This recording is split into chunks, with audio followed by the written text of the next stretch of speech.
അയാൾ ജയദീപിൻ്റെ വീടിൻ്റെ ഭാഗത്തേക്ക് നോക്കി. ഇടത് കൈവിരലുകൾ ബോളുകൾ പോലെ ചേർത്ത് വെച്ച് അങ്ങോട്ടും ഇങ്ങോട്ടും ചലിപ്പിച്ച് ആംഗ്യം കാട്ടി. സർ, ഇതാണ് അയാൾ ആ പെൺകുട്ടികളോട് കാട്ടിയത്, ആൾക്കൂട്ടത്തിലെ ഒരാൾ പറഞ്ഞു.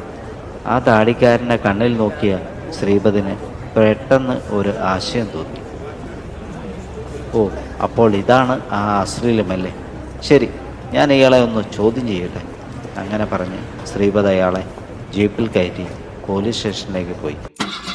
പോലീസ് ജീപ്പ് സ്റ്റേഷൻ്റെ മുന്നിൽ നിർത്തിയപ്പോൾ പോലും ആ താടിക്കാരൻ ഒരു വാക്ക് പോലും പറയാതെ ഇരിക്കുകയായിരുന്നു. അവൻ്റെ കണ്ണുകളിൽ പേടിയും വേദനയും നിഴലിച്ചിരുന്നു. ശ്രീപദ് ജീപ്പിൽ നിന്നിറങ്ങി.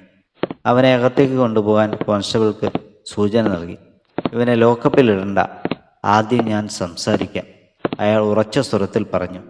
അവനെ ഒരു കസേരയിലിരുത്തി ശ്രീപദ് നേരെ മുന്നിലിരുന്നു. കുറച്ചു നേരം മൗനം. ശ്രീപദ് അവൻ്റെ കണ്ണിൽ നിന്നും കണ്ണ് മാറ്റിയില്ല. നിനക്ക് സംസാരിക്കാൻ പറ്റില്ലേ? അല്ലെങ്കിൽ സംസാരിക്കാൻ ഇഷ്ടമില്ലേ? താടിക്കാരൻ തല താഴ്ത്തി. പിന്നെ മന്ദമായി കൈകൾ കൊണ്ട് വീണ്ടും ആംഗ്യം കാട്ടി, വിരലുകൾ ചേർത്ത് എന്തോ ചുരുട്ടുന്ന പോലെ. ഇപ്രാവശ്യം ശ്രീപദ് ശ്രദ്ധിച്ചു. ഇത് വെറും അശ്ലീല ആംഗ്യമല്ല, അയാളുടെ ആശയ സംവേദനമാണ്. ഇത് എന്താണെന്ന് നീ കാണിക്കുകയാണോ? ശ്രീപദ് ശാന്തമായി ചോദിച്ചു. അവൻ കൈവിരലുകൾ വീണ്ടും ചലിപ്പിച്ചു. പിന്നെ തല ഉയർത്തി വാതിലിന് വെളിയിലേക്ക് വിരൽ ചൂണ്ടി. പുറത്തു നിൽക്കുന്ന മാവിലേക്കാണ് വിരൽ നീണ്ടത്. ശ്രീപദിൻ്റെ മനസ്സിൽ ഒരു വെളിച്ചം.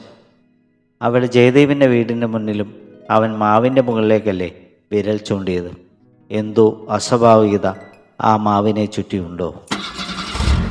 സമയം കളയാതെ അയാൾ ജീപ്പിൽ കയറി ജയഗീതയുടെ വീട്ടിലേക്ക് തിരിച്ചു. വണ്ടി അവിടെ ചെന്ന് നിൽക്കുമ്പോൾ ജയഗീതയുടെ അച്ഛൻ മുറ്റത്തുണ്ടായിരുന്നു. അയാൾ ജീപ്പിൽ നിന്നിറങ്ങി അതിവേഗം മാവിൻ ചുവട്ടിലേക്ക് നീങ്ങി. ആ മാവാകെ നിരീക്ഷിച്ചു.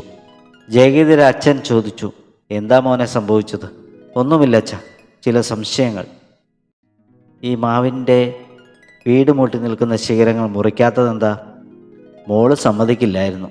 ശ്രീപദ് ആ ശിഖരങ്ങൾ ശ്രദ്ധിച്ചു. ആ വീടിൻ്റെ മേൽക്കൂരയിൽ ഇറങ്ങാൻ പറ്റുന്ന വിധം ശിഖരങ്ങൾ. പെട്ടെന്ന് അയാളുടെ കണ്ണുകൾ ആ മരത്തിൻ്റെ ഉയരത്തിലുള്ള ശിഖരത്തിൻ്റെ ഒരു ഭാഗത്ത് ഉടക്കി നിന്നു. എന്താണത്? ഒരു തുണിക്കെട്ടാണോ? അയാൾ ഒന്നുകൂടി സൂക്ഷിച്ചു നോക്കി. ഒരു മനുഷ്യരൂപമാണോ അത്? അയാൾ ആ മരത്തിൻ്റെ ചുവട്ടിൽ ചെന്ന് മുകളിലേക്ക് ഒന്നുകൂടി ശ്രദ്ധിച്ചു നോക്കി.